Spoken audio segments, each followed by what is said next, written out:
En un mundo lleno de violencia, tristeza y enfermedad, siempre hay una respuesta. Clama a mí y yo te responderé, dice el Creador. El Tabernáculo de la Fe presenta un mensaje de esperanza. Era el año 1949. Había un niño que había querido estudiar, pero no había sido posible porque la violencia que comenzó en el 48 le había cerrado las puertas de la escuela y tuvo que irse con sus padres a otro lugar. Se encontraban en Campo Alegre, Huila, temporando un tiempo. Y él quería aprender a leer, ya sabía más o menos leer. No sabía mucho de la lectura, pero no tenía nada que leer. Lo único que tenía que leer era la famosa cartilla Alegría de Leer. No sé cuántos conocieron la cartilla Alegría de Leer, ¿sí? Así que no fueron muchos, pero unos cuantos acá. Y ya sabía la cartilla de Alegría de Leer de memoria y quería otra cosa para leer. Era un domingo en la mañana, llegaron alguna gente en un bus, iban cantando, muy alegres, muy felices, se bajaron en la plaza y comenzaron a regalar unos libritos pequeñitos, tamaño bolsillo, muy pequeños, que decían Evangelio. Uno decía Evangelio según San Lucas, otro Evangelio según San Mateo, San Marcos. Y el niño se acercó y le dijeron, él pidió un libro. Entonces le dijeron, ¿usted sabe leer? Y dijo, sí, yo sé leer. Entonces dijo, ¿qué dice aquí? Dijo Evangelio, no sé si era Lucas o Evangelio tal. Y como sabía leerlo, le entregaron el libro. Y el chico muy feliz se puso a leer el libro en la plaza de Campo Alegre. Y cuando alguien le fue y le dijo al sacerdote que estaban repartiendo esos libritos, inmediatamente el sacerdote, como se hacía en los pueblos, tomó el altoparlante y dijo, todos los que tienen esos libritos y los están leyendo están perdidos y ardiendo en el infierno. La única manera de ser libres es romper esos libros inmediatamente. Y toda la gente cogió los libros y los rompió. La plaza quedó blanquita de papeles. El niño que tenía el librito lo puso sobre su bolsillo y salió corriendo para que no se lo quitaran. No era más lo que tenía, el primer encuentro con la Biblia o con los evangelios. Y se fue para su casa. Llegó a la casa unas 6 cuadras quizás de donde estaba, en la plaza de mercado. Y encontró a su madre en el patio con una hoguera y había echado un librito de esos a quemar. Y cuando él llegó a la casa, su madre le dijo, ¿qué tienes ahí? El niño le dijo, un librito que me dieron. Muestra ese libro porque estamos condenados y ardiendo en el infierno. Hay que quemarlo. Quitó el libro y lo quemó. El niño oyó cómo se ardía el libro. Sintió que algo se le iba. Esa fue mi experiencia. Primera experiencia con la Biblia. 1949. La Biblia era un libro prohibido de lectura en Colombia. No hace siglos, hace poco, se prohibía leer la Biblia. Señor, al terminar la enseñanza en el monte, después de hablar a tus discípulos lo que había en tu corazón, dijiste, todo aquel que oye mis palabras y las hace es como un hombre prudente que edificó su casa sobre la roca. Vinieron las lluvias, crecieron los ríos, los vientos golpearon con furia sobre la casa y no cayó, porque su fundamento era la roca. Pero aquellos que oyen mi palabra y no la ponen en práctica, es como aquel que edifica su casa sobre la arena. Vienen las lluvias, crecen los ríos, los vientos golpean con furia y cae la casa. Señor, permite que nuestra vida esté fundada siempre sobre la roca, sobre tu palabra, Señor mío. Gracias por lo que nos hablarás en este día, en el nombre de Jesús. Amén. Tomen asiento, hermanos. Gracias. Gracias.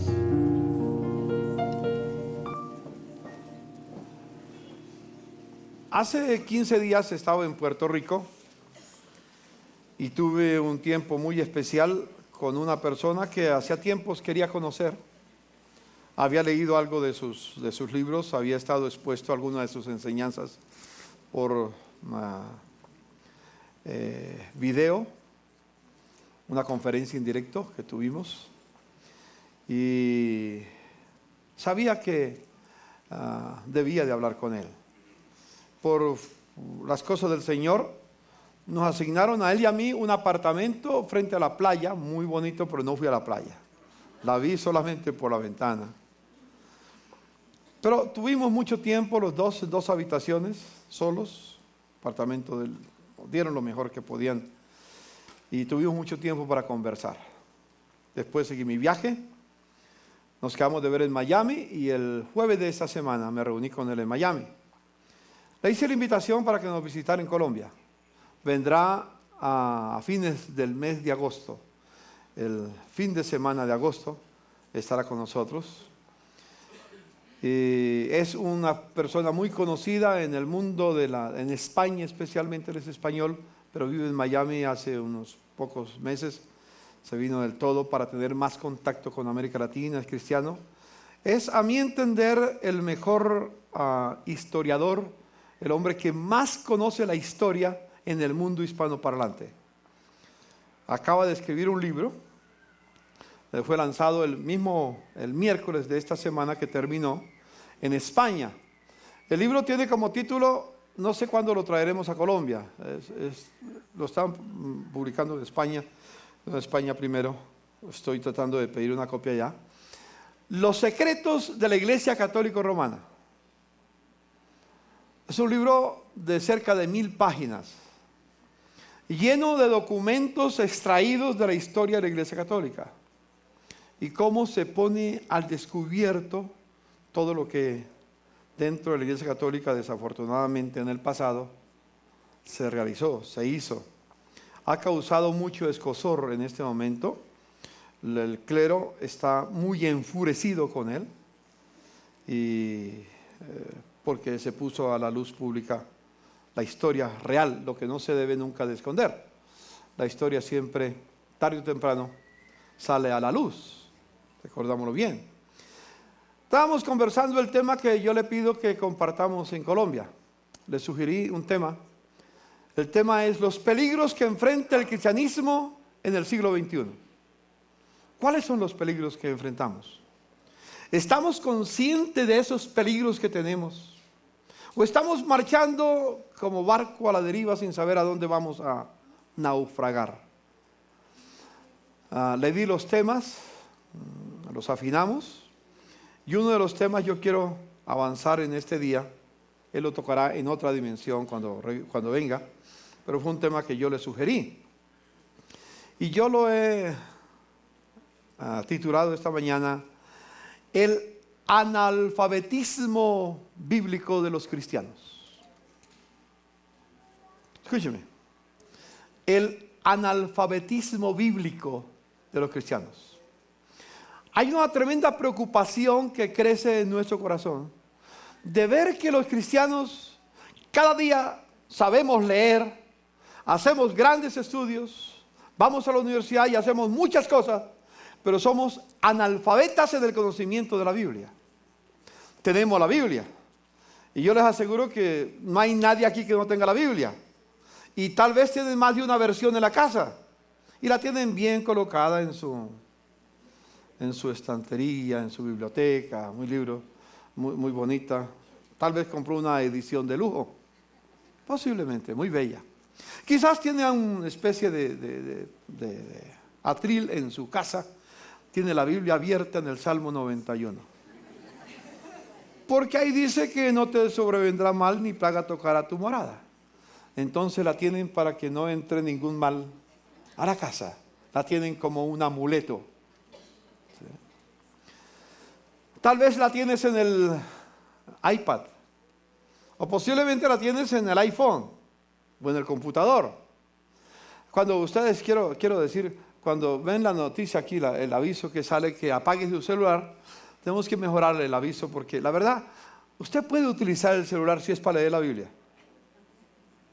Y si es para tomar notas, no para chatear, ni para contestar, ni hacer llamadas. Eso es una irresponsabilidad. Entonces, queremos que lo tengan. Yo sé que lo tienen muchos en el iPad, en el iPhone. Lo cargan, la cargan. Pero a pesar de que tenemos hoy imprenta, usted va a cualquier parte y hay Biblias para vender en cualquier librería. En cualquier librería vaya que ahí encuentra la Biblia, traducida por cristianos evangélicos o por católicos. Ahí encuentra la Biblia. Así que no es por falta de Biblias hoy en día. En los tiempos de Jesús no había la Biblia como la conocemos hoy, en un libro. En los tiempos de Jesús tenía rollos, pero ellos aprendían la Biblia de memoria. Y al aprender las enseñanzas de Jesús, que era de memoria porque no tenían ni cómo grabarla, pero eran buenos para memorizar.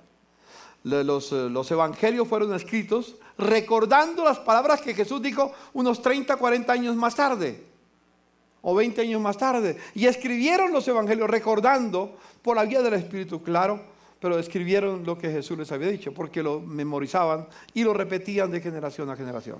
Vivían la palabra en la manera que ellos podían hacerlo. Pasaron los años, y al pasar los años, cuando la iglesia llegó a dominar el Imperio Romano y fue declarado el cristianismo como la religión del Estado, entonces los cristianos se desentendieron de la Biblia. Se desentendieron y comenzó a crecer la idea de que una persona no tenía que leer la Biblia, las Escrituras, en los rollos, como fuera, como estuvieran escritos, no tenía que leerla para poder ser cristiano. Todo lo que una persona tenía que hacer era cumplir los ritos de la iglesia en su momento. Cumplir los ritos, tener las tradiciones, tener todas las cosas que menciona la religión, tener las ceremonias.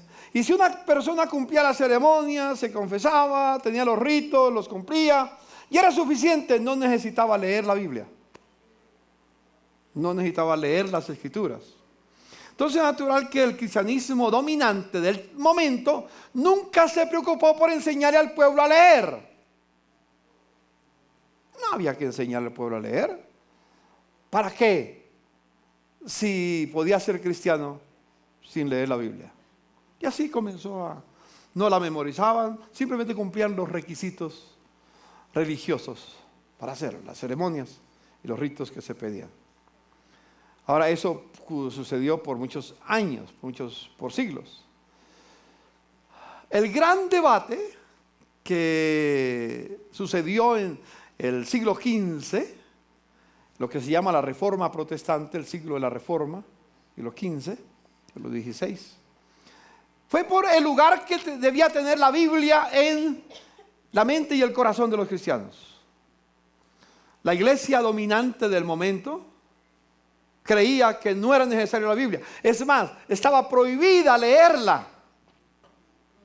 No solamente lo que me pasó a mí cuando tenía 9 años de edad.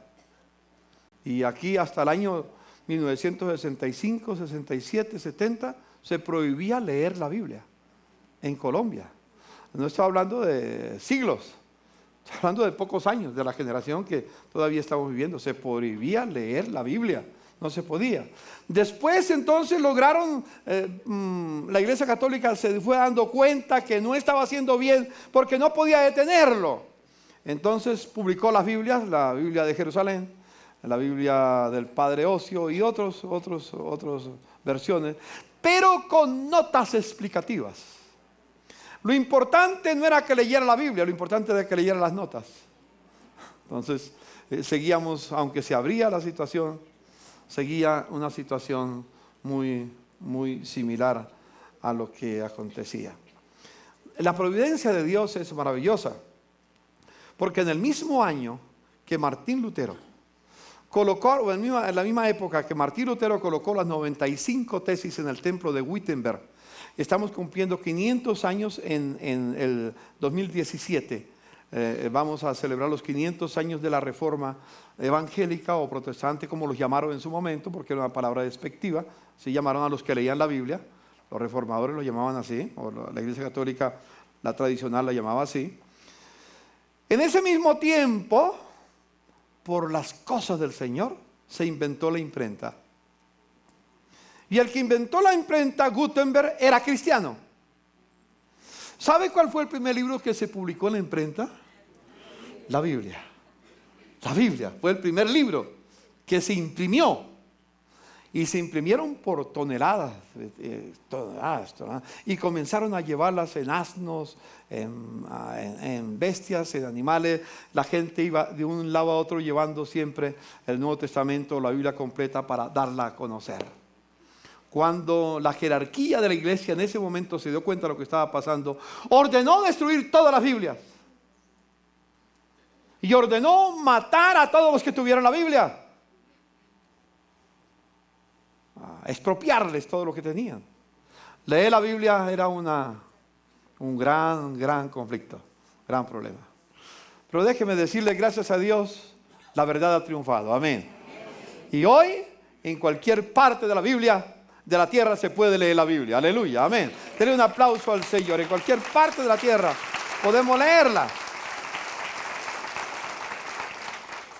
Uno de los, en su momento, cuando los reformadores sacaron la Biblia para que todo el mundo la pudiera leer, Wycliffe, por ejemplo, John Wycliffe decía, él conocía la Biblia como la verdad, así la llamaban la Biblia, la verdad. Diga, mira su Biblia. ¿Cuántos tienen la Biblia acá? A ver, mira, tome la Biblia, diga, esta es la verdad de Dios. Es la verdad. No contiene, es la verdad. Amén. Diga conmigo, esta es la verdad de Dios. Amén. La verdad del Señor. Entonces, así la conocían como la verdad, así se publicó como la verdad. Wycliffe decía, busca la verdad, escucha la verdad, aprende la verdad, ama la verdad, di la verdad, defiende la verdad, medite la verdad. Entonces la iglesia empezó a extenderse buscando la palabra, buscando la verdad, escuchando la verdad, aprendiendo la verdad, amando la verdad, diciendo la verdad, defendiendo la verdad, meditando la verdad. Y de todo el mundo de esa época en Europa estaba llegando, a pesar de la persecución, a pesar de que se hacían pira de madera, y lo hacían con libros, con la Biblia, y los quemaban todos. A Martín Lutero le dijeron una vez si él se retractaba de lo que había escrito, y le dieron unos cuantos días para retractarse de lo que estaba escrito, porque él había escrito que el justo por la fe vivirá, y había escrito lo que decía la Biblia. Y le dijeron, tiene que retractarse, y si no, la hoguera lo espera. Él pidió un plazo para orar. Después de un tiempo breve, lo llamaron a la dieta de Worms y le preguntaron, ¿se retracta ante el concilio de lo que tú has escrito? Y con valor y valentía Lutero dijo, mientras que no se me pruebe con la Biblia que lo que he escrito no es verdad, no me retracto, no me retractaré, y aquí está mi vida. Bendito el nombre del Señor. Por aquellos que dieron la vida para defender la verdad. Démosle un aplauso al Señor por ellos. Lo recordamos, defender la verdad. Cuando conocí a Jesús, 1960, mi pasión fue leer la Biblia. Mi pasión fue las Sagradas Escrituras. No quería otra cosa sino leerla. Hace 54 años, cuando yo conocí al Señor, mucho antes que supe algo de la fe cristiana por mi madre y por mi padre. Lo primero que una persona hacía cuando conocía a Jesucristo era comprar la Biblia. Eso no era que quedaba ahí esperando otro. No, lo primero, salía a comprar la Biblia. Y no la compraba para llevarla, colocarla en su biblioteca, sino para leerla con pasión. Iba a los estudios bíblicos. Normalmente en la iglesia donde yo estaba, era los miércoles el estudio bíblico, y los miércoles se repletaba la iglesia porque querían escuchar, leer o estudiar la Biblia. Así fue la pasión de los primeros cristianos. Así fue la pasión de la Reforma. Así fue la pasión de los cristianos hace 50 años. Mucha. Pero sabes, al pasar los días, al llegar un momento como este en que ser cristiano es de caché. Porque hoy en día ser cristiano es lindo, es bueno, qué rico que eres cristiano. Y lo felicitan a uno, y lo aplauden. Algunos se ponen bravos, pero uno es bienvenido por ser cristiano. Y qué bueno que ya no hay persecución. ¿No le dan gracias a Dios que no hay persecución? Yo no sé si la persecución, la falta de persecución es buena o es mala. Porque cuando había persecución, dependíamos de Dios a través de su palabra. Como hoy no hay persecución, entonces ya no nos importa la Biblia. Es más, yo les dije que no volvería por un tiempo, no sé hasta cuándo, a poner textos bíblicos en la pantalla para leer la Biblia. Siempre la leíamos. ¿Por qué? Porque me di cuenta que la mayoría ya no traían la Biblia porque como la leíamos ahí, ¿para qué traerla? Muchos cristianos hoy ya no traen la Biblia a la iglesia. Muchos cristianos hoy no leen la Biblia en la casa. Muchos cristianos hoy ya la Biblia es un libro para que lo acompañe, se la lleva de pronto en los viajes, pero nunca. A pesar de que en todo hotel, casi en todo hotel, en cualquier parte de Occidente, en el mundo, se encuentra el Nuevo Testamento de los Gedeones. Está ahí el Nuevo Testamento, pero la gente ya ni lo lee. Ya se hizo muy, muy común tomarla. ¿Sabes, hermano? El más grande peligro que enfrentamos en la iglesia hoy en día no son amenazas de afuera, es de adentro. ¿Por qué? Porque hay un completo analfabetismo bíblico en la iglesia. ¿Sabes, hermano? Déjeme decir, la Biblia es para leerla. La Biblia es para escucharla, como hoy. La Biblia es para estudiarla. La Biblia es para memorizarla. La Biblia es para meditarla. 5 cosas. ¿Lo repetimos juntos? Digamos, a ver. La Biblia es para leerla, escucharla, estudiarla, memorizarla, meditarla. ¿Cuántos de nosotros hacemos eso permanentemente?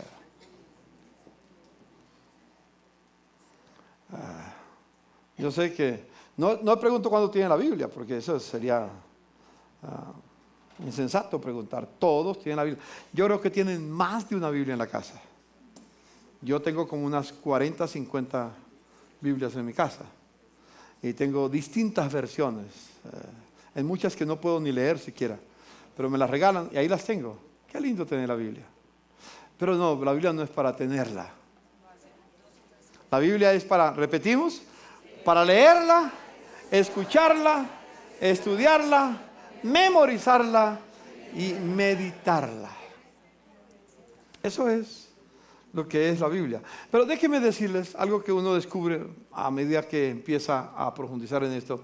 Cuando una persona lee la Biblia, después de leerla, si la leyó con atención, no hace lo que muchos hacen. ¿Qué hacen muchos? La abren, Señor, háblame. Y donde caiga el dedo, ahí la leen. No es un libro de arte mágica. Yo sé que Dios habla así. En momentos de crisis quizás le habla así, pero no es el estilo de leerla. Es leer la palabra, es leerla, no es buscar textos. No le pase lo de aquel que dijo, Señor, quiero que tú me hablas hoy, Señor, porque quiero tu palabra. Estoy en crisis y necesito tu palabra. Entonces abrió la Biblia, apuntó y leyó, Judas fue y se ahorcó. No, Señor, háblame de verdad. Cierra la Biblia, ora otra vez, la abre. Entonces, veías tú lo mismo. Entonces dice, Señor, pero ¿qué pasa? Vuelve y cierra la Biblia y vuelve, ora y la abre. lo que vas a hacer, hazlo pronto. Son 3 textos diferentes, en distintos contextos, pero sacándolo aislado, puede hacerle decir cualquier cosa a la Escritura. No es esa la manera de leer las Escrituras. Es realmente dedicarnos con pasión. Cuando uno las lee con detenimiento, retiene después de leerla el 20%. Es el promedio. Algunos serán con una memoria espectacular y pueden retener el 30, 40, 50%, pero normalmente se retiene el 20% de lo que se lee. Cuando se escucha, ¿cuánto cree que se retiene de lo que se escucha? Lo que ustedes escuchan hoy en día, lo que están escuchando esta mañana, ¿de cuánto se van a acordar de lo que yo digo hoy dentro de 8 días?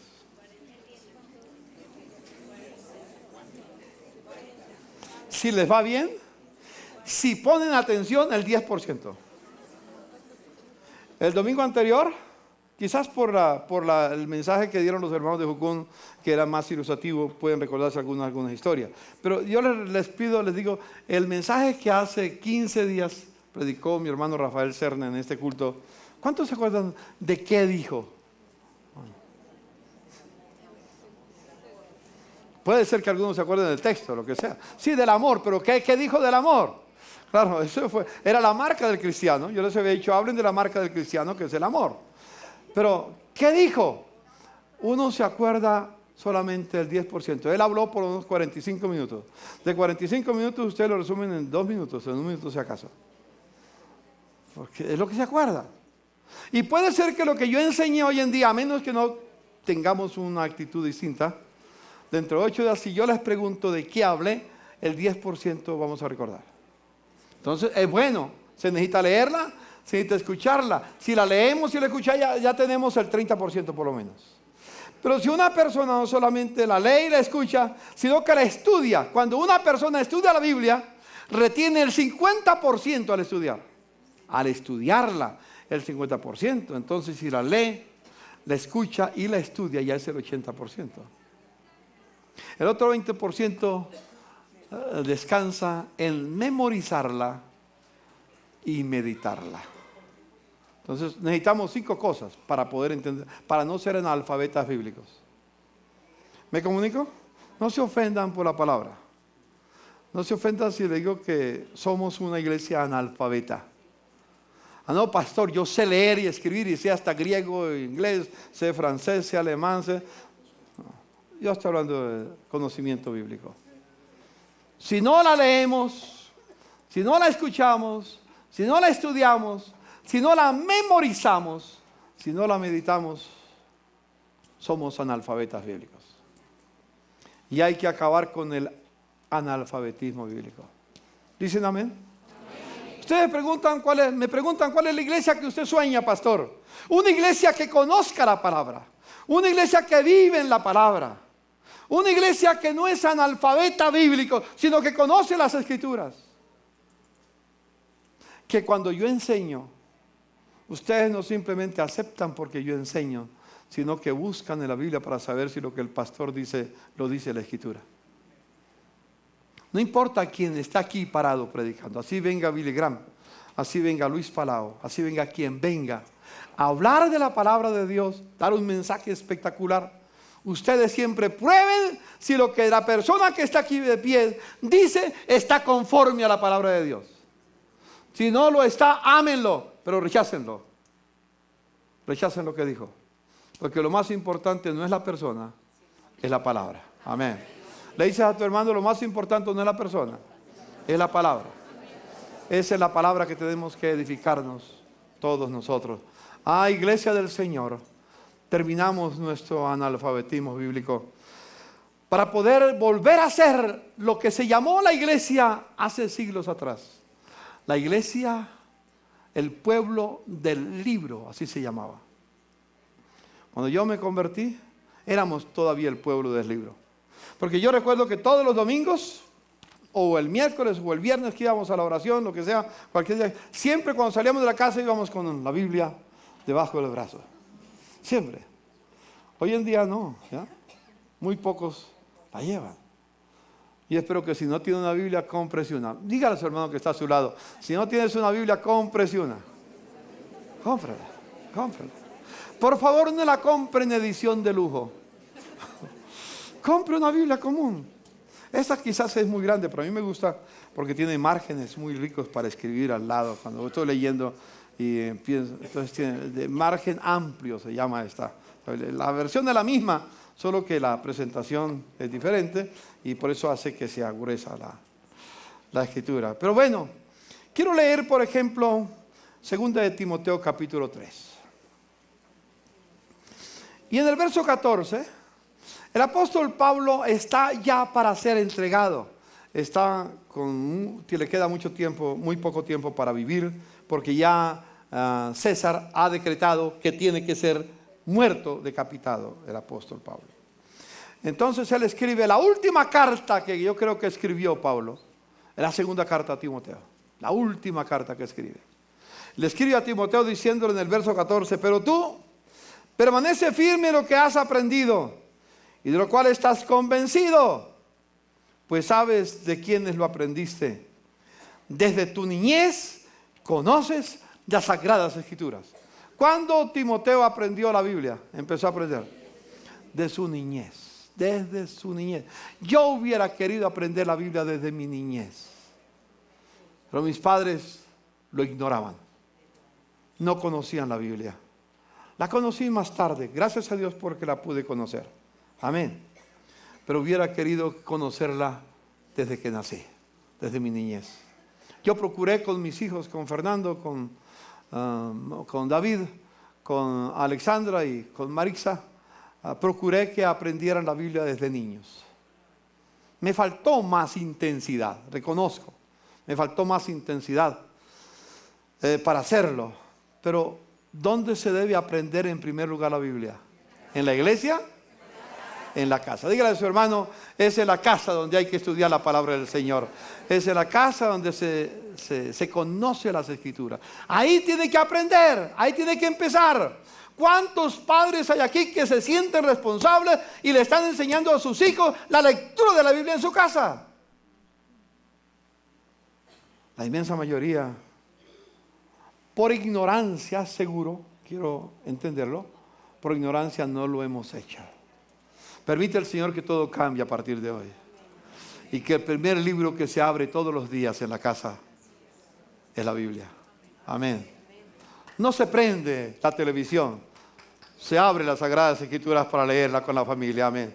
Dígale a su hermano, el primer libro que hay que mirar cada día, lo primero que tenemos que leer o ver no es la televisión, no es la noticia del día, no es el radio, no es la prensa, es la Biblia. Amén. Aleluya, amén.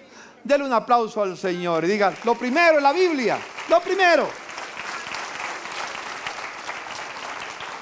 Que cambie nuestra actitud hacia las Sagradas Escrituras. Desde la niñez ha sabido las Sagradas Escrituras. Y le dice, que pueden darte la sabiduría necesaria. ¿Sabes? Cuando estudiamos la palabra, cuando conocemos la palabra, recibimos la sabiduría de Dios. La sabiduría para tomar cualquier decisión en la vida. Yo reconozco que las decisiones torpes que he tomado en la vida es por no hacerlo conforme a las Escrituras. Lo hice más conforme a mis sentimientos. Y a mí me daba la sensación que yo era más sabio que la palabra. Entonces, yo cometí estupideces en mi vida como pastor. Tomé decisiones que no estaban en armonía con la palabra y después tuve que pedirle perdón al Señor. La única manera de tomar decisiones sabias es conociendo la palabra. Amén. Dígale a su hermano, la única manera de tomar decisiones sabias es conociendo la palabra. Es la única forma. Entonces le dice, pueden darte la sabiduría necesaria para que vivas salvo en la tierra, vivas sin problemas. Y luego sigue diciendo, toda la Escritura es inspirada por Dios. Todo este libro. ¿Sabe quién inspiró este libro? Coge la Biblia en tus manos. Coge la Biblia en tus manos. ¿Sabe quién inspiró a los profetas? A los que escribieron. No escribieron de su propia cosecha. Fue Dios quien los guió, les inspiró, les respiró, les llevó para escribir lo que Él quería que escribieran. Y por eso este libro es la palabra de Dios.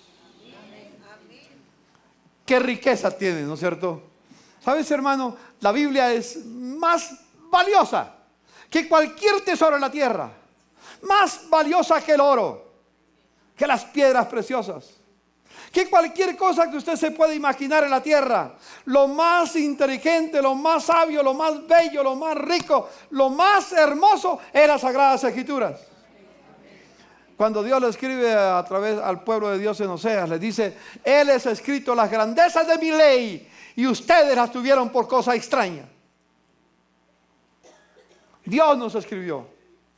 Dios mismo utilizó a sus hombres para que escribieran este libro, para que lo pudiéramos tener en nuestra mano. Dios, a través de la historia, ha guiado la ciencia, la tecnología, para que hoy fácilmente podamos cargarla en el bolsillo o tenerla de estudio en la casa, fin, para que esté al alcance de todos. ¿Cuánto nos ama el Señor, hermanos? El mejor regalo que tú le puedes hacer a una persona es la Biblia. Amén. Algunos de ustedes están a veces preocupados que fulano de tal cumpleaños. ¿Y qué le voy a dar? Pues dele una Biblia. Y si ya le dio la Biblia, pues dele otra, ¿no? Otra versión, no sé. Pero lo más hermoso que podemos tener en la tierra es las Sagradas Escrituras. Entonces dice: desde tu niñez has conocido las Sagradas Escrituras, que pueden darte la sabiduría necesaria para vivir salvamente en la tierra por la fe en Cristo. Y toda la Escritura es inspirada por Dios y es útil para enseñar, para reprender, para corregir, para instruir en justicia, a fin de que el siervo, el hombre o la mujer de Dios esté enteramente capacitado. No solamente recibimos la sabiduría de Dios, recibimos el entrenamiento de Dios, la capacitación de Dios para hacer las obras que le agradan al Señor. Ese es un beneficio que debemos dar gracias a Dios por esa oportunidad. Cuando se realizó la Segunda Guerra Mundial, que estaban en Europa a la guerra contra los europeos, Estados Unidos entró a favor de los aliados. Entró como uno de los aliados para poder combatir el gobierno de la época que estaba queriendo eliminar a demás nación de la tierra. En este caso Hitler, con su ejército, con su imperio, iba avanzando poderosamente. Cuando los soldados americanos, cuando el pueblo americano decidió, el gobierno americano decidió enviar tropas al campo de batalla, los envió con dos cosas especiales. ¿Sabes con qué los envió? Por un lado, con el fusil. Y lo segundo que les dio fue la Biblia. Todo soldado tenía que llevar la Biblia, leerla todos los días. Ya le habían instruido la palabra del Señor. Les habían enseñado cómo manejar las armas, pero también les habían enseñado cómo manejar la Biblia. Tenían que leerla todos los días. Tenían que tener sus devocionales. Tenían que pedir a Dios sabiduría para saber cómo estaba. Y les dieron un texto particular que debían de memorizar y vivir. ¿Saben cuáles? ¿Quieren anotarlo en sus Biblias? ¿Quieren anotarlo? Y lo aprendemos, lo memorizamos. Es el libro de Miqueas. Es lo que se llama el mandato de Miqueas. Es un capítulo, un libro muy especial. Y era un versículo nada más. Los mandaron armados con la Biblia y con un versículo de la Biblia que debían de memorizar y vivir. Es Miqueas capítulo 6, versículo 8. Dios dice: ya se te ha declarado lo que es bueno. Ya se te ha dicho lo que de ti espera el Señor. Tres cosas: practicar la justicia, amar misericordia y vivir humildemente delante del Señor. Tres cosas. Los soldados tenían que vivir en su vida, hacer lo que era recto. No debían de cometer ninguna injusticia. Las armas no daban derecho de cometer injusticias. ¿Podían cometerlas? Claro que sí. Pero Dios prohibía cometer injusticia en nombre de la ley. nuestros países, ¿cuántas injusticias se cometen en nombre de la ley, no es cierto? Y es la ley la que impera, pero una ley injusta. Dios dice, tienen que hacer lo que es correcto, lo que es justo, lo que está en armonía con el corazón de Dios. Eso es lo que es recto. Eso es practicar justicia. Lo segundo que tienen que hacer es practicar misericordia, amar la misericordia. Por eso los soldados norteamericanos estaban enseñados a respetar la vida de las mujeres. No abusar de las mujeres, no violarlas, respetar la dignidad de la mujer. Estaban enseñados a respetar la dignidad de la vida de un niño. Estaban enseñados a respetar los discapacitados. Estaban enseñados a bendecir a los ancianos. Y si un soldado enemigo caía y lo encontraban, ellos no tenían ninguna autoridad para darle el tiro de gracia. Todo lo que tenían que hacer era recoger al herido, aunque era del campo enemigo, vendar sus heridas, curarlo, llevarlo sobre sus hombros o sobre sus carros, sobre sus aviones, a los hospitales que tenían, y lo sanaban. Qué diferencia, ¿no es cierto? La guerra es cruel, muy cruel es la guerra, pero es una guerra que tuvo que librarse desafortunadamente, pero bajo unos principios muy diferentes. Cuando nosotros aprendemos la Biblia, vivimos la Biblia, cuando no somos analfabetas bíblicos, hacemos tres cosas. Hacemos siempre lo que es correcto. Amén. Y si en un momento se equivoca, va a pedir perdón al Señor. Y le va a pedir al Señor que le ayude a practicar la rectitud de la justicia. Y si tiene que pedir perdón, pide perdón. En segundo lugar, ama la misericordia. Busca que la compasión del Señor se exprese en su vida para ayudar al necesitado. Y en tercer lugar, no es soberbio. Vive humildemente delante del Señor. Esa es la iglesia que sueño. Sueño que el tabernáculo de la fe sea una iglesia del libro, de la palabra, y viva, haga lo que es recto. Practique el mandato de Miqueas. Esa es la iglesia que sueño. Muchos me preguntan, pastor, ¿con qué iglesia sueño? ¿De qué tamaño? No me importa. ¿De qué sirve tener miles que no practican la justicia? ¿De qué sirve tener miles que no practican la misericordia? ¿De qué sirve tener miles que son soberbios, que son orgullosos, que son altivos, que no practican la humildad? No sirve. Ahora esas verdades, esas virtudes solamente se encarnan en nuestra vida a través de la palabra.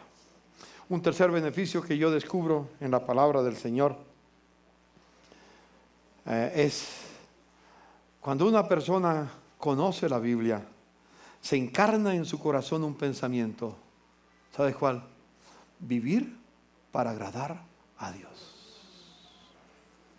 Todo lo que hace, lo hace para agradarlo a Él, no para agradarse a sí mismo. No para hacer aquello que a mí me causa éxtasis, que me causa emoción y que yo me siento todo un Superman. No. Vive para agradar a Dios. Y esa vida para agradar a Dios comienza en el hogar. Comienza en la casa. Cuando el hombre y la mujer en el hogar viven para agradar a Dios, nunca se mencionará la palabra divorcio. No estoy diciendo que no habrá problemas. No estoy diciendo que no habrá dificultades. Las habrá, claro que sí, son dos imperfectos. Hombre y mujeres imperfectos. Pero buscaremos siempre hacer lo que agrada al Señor y no lo que no le agrada a Él. Ahora puede ser que el otro se va, pero el cristiano sigue viviendo los principios que Dios ha establecido. En su profesión, ejerce los principios divinos en su profesión. Busca, si tienes un negocio, el motivo de tener el negocio no es para ser millonario, es para extender el reino de Dios. Y no le estoy diciendo que entregue la plata a la iglesia, no estoy diciendo nada de eso, absolutamente nada. Pero sabe que lo que Dios le dio es para extender su reino.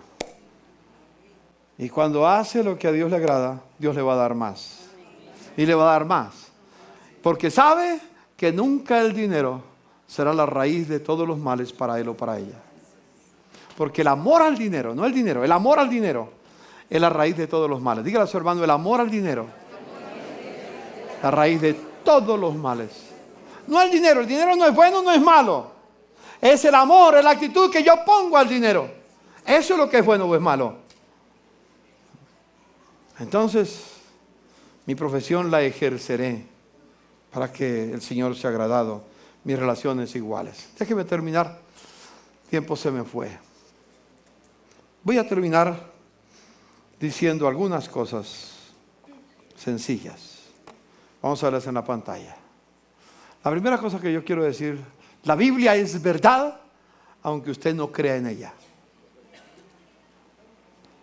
Dígale a su hermano, la Biblia es verdad, aunque usted no crea en ella. Es verdad. Es inalterable. No se puede cambiar esa verdad. Es la verdad. Aunque yo no crea en ella, aunque tú no creas en ella, aunque otros no crean en ella, el hecho de que no crean no quiere decir que la verdad no existe. La Biblia seguirá levantándose como la verdad. Y al final la verdad vencerá. Amén. Conoceréis la verdad y la verdad os hará libres. Repito, la Biblia es verdad, aunque usted no cree en ella. Como consecuencia, una iglesia que vive la palabra, que no es analfabeta bíblico, que vive las escrituras. Esa iglesia cristiana es la verdad. Y por eso Jesús dijo que las puertas del infierno no prevalecerían contra ella. No porque es la iglesia, es porque la iglesia es columna y baluarte de la verdad. Y Satanás nunca podrá contra la verdad. La verdad siempre se impondrá. Amén. Dígale a su hermano, la verdad siempre triunfará. Siempre, siempre. Yo te digo, hermano, hermana amada, si alguien quiere abandonar la fe, lo puede hacer. Pero déjeme decirle simplemente, rechazará la verdad para vivir la mentira. No hay alternativa. O vives en la verdad o vives en la mentira. Si no conoces a Cristo y no conoces la Biblia, vives en la mentira. La única manera de vivir en la verdad es vivir en Cristo y vivir en su palabra. Por eso el Señor en Hebreos dice, si se retirare, no agradará mi alma. Porque va a despreciar la verdad para vivir la mentira.